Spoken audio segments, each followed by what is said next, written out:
Klausėmės Evangelijos pagal Luką 6 skyrius, 6-11 eilutės, pasakojimas, kaip Jėzus, nepriklausomai kokie būtų žmonių įstatymai, jisai pirmiausiai vykdo savo dangiškojo tėvo įsakymą.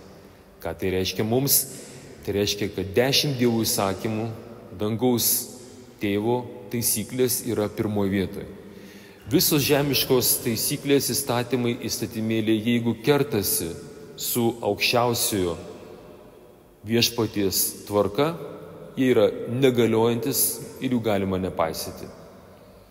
Taip iškyla konfliktų, netgi ir Jėzui teko sumokėti brangiai savo gyvybės kainą už tokį klusnumą dangaus tėvui ir nepaisimą žmonių filosofijų, žmonių išgalvotų taisyklių. Taigi viešpats Jėzus šeštadienį išgydo žmogų. Žmogus šiuo atveju yra pasakojimas, kuris turi padžiūvusią ranką, jisai nėra pilnai darbingas.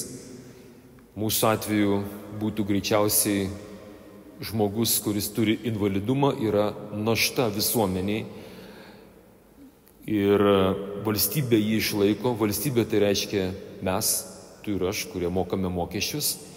Ir štai Jėzus ateina, kad pagelbėtų visuomeniai, pagelbėtų savo aplinkai ir padaro gerą darbą. Reakcija yra tokia, kad štai tie, kurie leidžia žmogiškus įstatymus, kurie labai rūpinasi ir daug kalba apie žmogaus teisės ir taip toliau, pasirodo, jeigu žmogus negyvena 10 Dievo įsakymų, jeigu jame nėra pagrindinių įsakymų meilės, matysime visada tokią realybę gyvenime.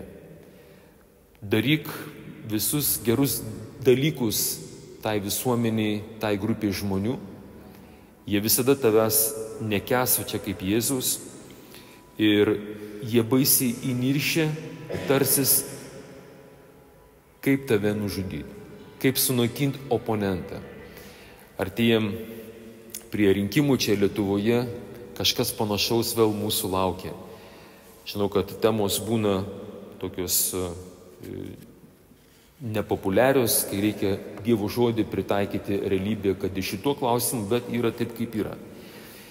Ir čia dar yra įdomus toks vienas akcentas pirmajame skaitinyje, pirmas laiškas Korintiečiam 5 skyrius 1-8 eilutė, kur apaštalas Paulius sužinojęs apie moralinius nukrypimus, tai yra Dievo žodžio nepaisimą, 6 Dievo įsakymas ir kiti, jisai kalba apie tokią baisę moralinę nuodėmę. Šiais laikais, kaip žinote, ko gero jau trinamos visos ribos tarp nuodėmės ir kas yra nuodėmė ir kas nėra nuodėmė. Bando netgi įstatymais, Europos Sąjungoje tai labai madinga, Jungtinėse Amerikos valstijose madinga pasakyti, kad nustatome, kas yra moralu ar nemoralu mes žmonės. Tai yra tikrai demokratinis susitarimas. Tas dalykas vadinasi relativizmo principai, tai reiškia nieko nėra tikro, priklauso nuo mūsų, kaip susitarsim tą tiesą įvardinti. Tačiau apaštalas Paulius įkvėptas šventosios dvasios kviečia mus krikščionis būti budriems ir nepaisyti, kaip ir Jėzus nepaisė visų žmogiškų kvailysčių ir elgtis taip, ką jisai sako. Pirmiausiai, jeigu jūs matote tokį brolį, tokią sesę, tokį visuomenės narį, kuris ištvirkauja, kalbam dabar jau su visom spalvom, tai kas yra daroma šiandien ir Lietuvoje, bandoma prastumti visokias nešvankybės. Ką turim daryti, sako, jūs turite jį atskirti nuo bendruomenės. 0 tolerancijos nuodėmei. Taip, mes išgirdom labai teisingai. 0 tolerancijos nuodėmei. Biblija nepasikeitė, Dievo žodis neatšaukė, jisai nesigaili, kad yra pasakęs, mylėk nusidėjėlį, bet neapkęsk jo daromos nuodėmės. Mes negalime taikstytis ir turime atskirti tą žmogų, padėti jį, kaip sakant, būk broli sesė šone, tu negali užimti šitų pareigų. Kai tu pasikeisi, mes su tavim pakalbėsim. Ir dar vienas labai įdomus reiškinys, sako, čia mes nedrįstam tokio metodo naudoti, kurį siūlo apaštalas Paulius. Taigi, jisai siūlo dar susirinkę draugėn viešpaties Jėzaus vardu su mano dvasia ir mūsų viešpaties Jėzaus galybė, atiduokite tokį šėtonui, kad sužlugdytų kūną, o dvasia būtų išgelbėta viešpaties teismo dieną. Tai yra tai, ką vadina bažnyčios istorijai anatema. Atskirimas nuo bažnyčios. Tokius dalykus bažnyčia istorijai yra dariusi, bet tai daro labai labai retai. Atiduoti šėtonui.